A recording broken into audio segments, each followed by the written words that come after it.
if I can just kick off with the first question, really. You can't see off the camera, people, but I've got amazing facial hair. Yeah. Characters on Walking Dead seem to have amazing facial hair. What's it like being on set? I mean, how do you keep those beards looking so good and the hair looking so fabulous? That's more of a question for you. Well, I actually, first year it was all fake. Like, I had short hair and my beard was fake, and it was the most annoying thing in the world because you've got stuff stuck on your face and you can't really move your mouth, and you couldn't scream or whatever. It's really frustrating, and I had lots of extensions in.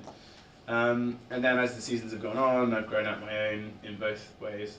But it's really annoying because it blows in your face the whole time, and it's really, really annoying, I have to say.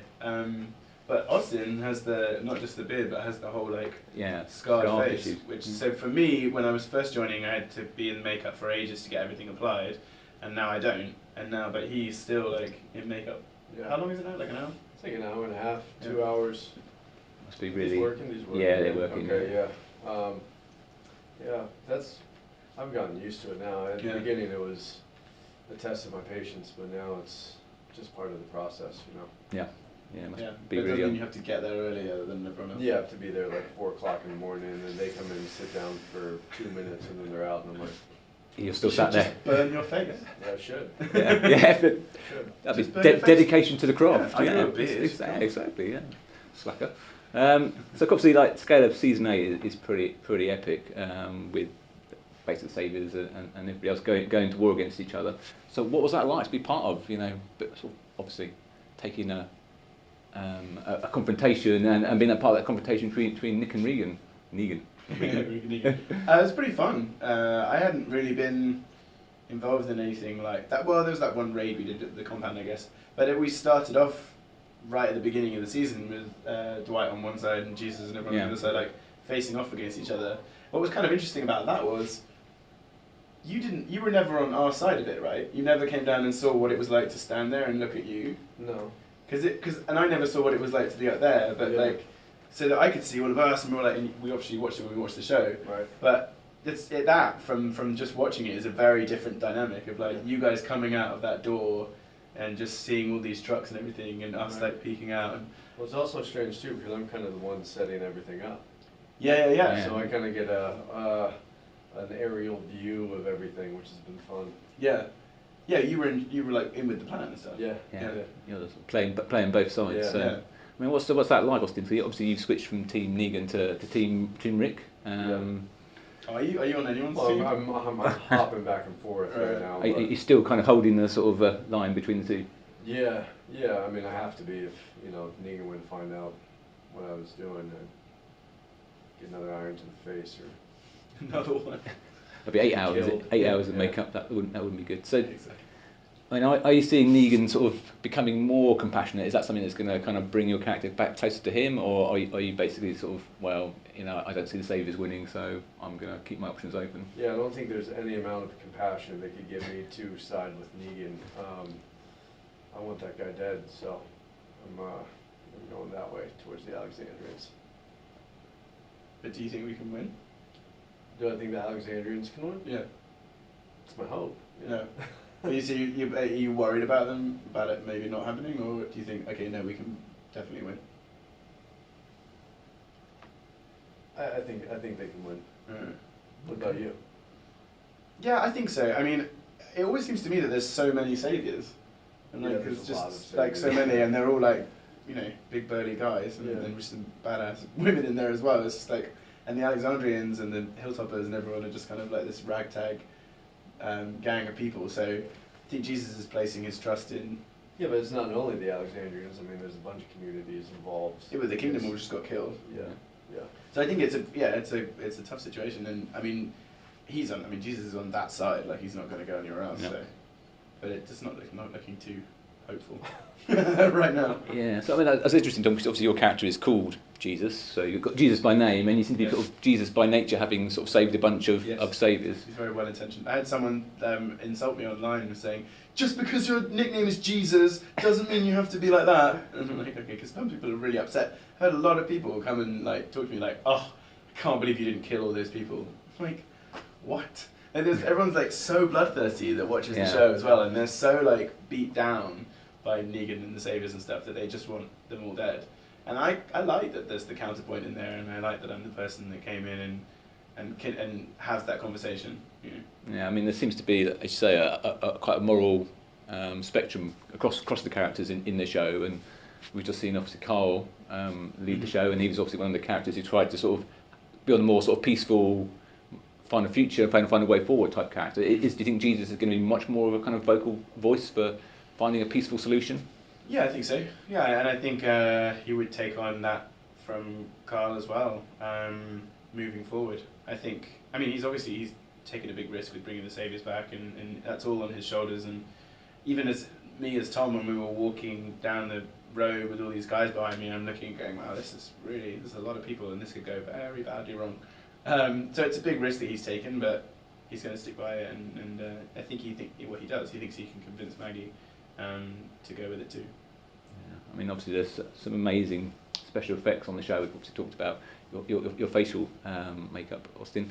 But in terms of the zombies, have you got a particular favourite zombie that you like? No, there's one that we use a lot. Oh, really? Yeah, Yeah, there's an actor that portrayed, or he's been portraying one of the or multiple zombies on the show for a long time. I really like him. He's just got it down pat. You know, he's got the walk. He's got the really skinny. Yeah, really skinny guy. What's his name? Do you remember? I know, I can't remember. Oh, he's great. But I know which one. Yeah, I know which one you mean. It's a very specialised job, that, and that's why we do get the same people coming back time and time again to do it. Apart from anything else, it's like it's an endurance thing of being in the Atlanta heat and wearing all of these layers of prosthetics. I like the Well Walker, like from way back, because it was just so gross and disgusting. But I'm amazed that Greg and his team, like every season, come up with something really cool. Oh, yeah, I love that one, season 6, when he came through through between the two containers and like half his face ripped off. Yeah. Yeah, they come up with these great effects. It's really fun to watch. Yeah, obviously we had toxic waste zombies in this season, and obviously the amazing kind of grinder episode at the garbage dump. That was pretty. Oh, that zombie. That was pretty disgusting, wasn't it? Was amazing. You kind The spike. Yeah, I know he's talking about the last episode when Jadis like lures them all up into. But even their pet one with the spike was. Winslow. Yeah, he was pretty epic, wasn't it? So interesting. If you could be any other character on the show, or if you could switch sides to be, permanently on the Saviors or permanently on Team Rick's side, would you want to change character, or would you want to change your side, or are you quite happy being where you are? I'm happy with Jesus, but I'd like him to be a bit more involved in the decision-making process. Like have a few more scenes with the big wigs. That would be fun. And who knows, like as the communities get closer together, maybe that would be the case. I'd also like to choose scenery like Stephen Ogg. Like I think he has such a fun time playing Simon. I'm like, he looks like he's having fun like every time on set, and that's cool. I like that as well. Yeah, I'm pretty content with Dwight. I like what they're doing with him, but I do think Negan would be fun. Yeah. Yeah, he's just so evil and charismatic and swinging the bat, and it looks like a fun character to play. Apart from all the words. Yeah, apart from that, but. But he's on screen a lot. So I mean, the show keeps getting bigger and bigger. What's it like to be part of? Madness. Like nothing. I mean, it's funny. Like I am pretty aware that most people will go their whole careers and not be involved in anything anywhere near as big as the show.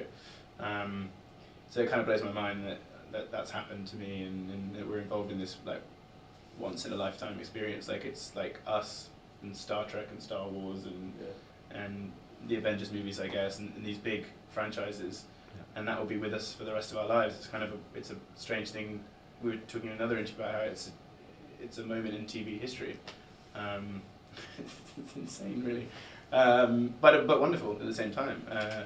I hope I can, move on from it and do other stuff, and it doesn't hang over my head. But at the same time, I'm very proud of it and honoured to be involved. Well, yeah, I mean, you're a part of a TV phenomenon, they've never had a show like this before, and it's very humbling, to work on a show where all these amazing actors have sort of trickled in and out, and the fandom is insane. I've never experienced anything like it. So, I mean, obviously we've seen Carl go this season. When somebody leaves, obviously being a big character, is there something to mark their departure on set? Is there some sort of celebration of their character, anything like that? Well, we had a celebration for him I on set. Were you there? No, I wasn't there. I missed. okay. I was away for Carl's death, so I missed the whole thing. But I made sure that I called him. I had to be somewhere. I can't remember where I was. I think I was back in Europe, and but I made sure I texted him because that was a really big one. In the dead dinners. Yeah, and I wasn't. Oh, you weren't there No, either? no, Oh no, my no. gosh. I was out of town for that whole thing with Wow. Chandler, so I made sure that I called him because. I didn't want because generally we do have like a send off for people that are leaving, and that was such a big one, and I wasn't in town for it. No.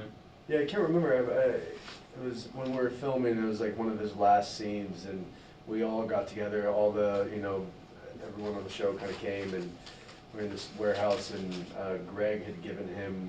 I think it was one of the original shirts that he wore in the first episode, framed, Right. I believe. It was something like that, and then we do these dead dinners where we all go around and we'll have a dinner, and then we'll all talk about the character, the person, and just kind of say how we explain how meaningful you were to us, or whatever moments we shared together. But those are always really nice and super depressing.